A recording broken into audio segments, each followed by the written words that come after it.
Hi అందరికీ ఈరోజు potato fry చేసుకుందామా.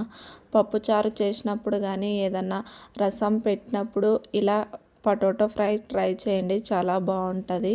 ఒక కళాయి తీసుకొని 1 టేబుల్ స్పూన్ అంత ఆయిల్, ఆవాలు, జీలకర్ర వేసుకున్నాక చిటపట్లాడినాక కొంచెం కరివేపాకు వేసుకొని తర్వాత కట్ చేసుకున్న ఆనియన్ మంచిగా ఆయిల్లో ఫ్రై అయినాక 1 టేబుల్ స్పూన్ అంత అల్లం పేస్ట్ వేసుకొని పచ్చివాసన పోయే వరకు పెట్టాలి. తర్వాత కట్ చేసుకున్న టమాటో వేసుకొని మంచిగా ఫ్రై చేసుకోవాలి. ఫ్రై అయినాక మనం చిన్న కట్ చేసుకున్న పొటాటోస్ వేసుకొని ఒక 10 నుంచి 15 నిమిషాలు లో ఫ్లేమ్లోనే పెట్టి ఆయిల్లోనే మంచిగా ఫ్రై చేసుకోవాలి.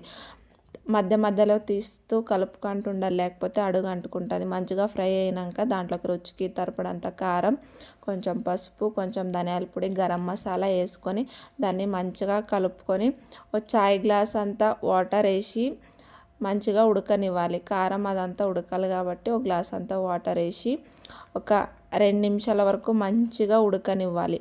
ఉడికించినాక పైన కొత్తిమీర చల్లుకుంటే పొటాటో ఫ్రై రెడీ అయిపోతుంది. చాలా అంటే చాలా బాగుంటుంది. ఒకసారి ట్రై చేయండి. వీడియో నచ్చితే లైక్ చేయండి, షేర్ చేయండి, సబ్స్క్రైబ్ చేసుకోండి, ఇన్స్టాగ్రామ్లో ఫాలో చేయండి.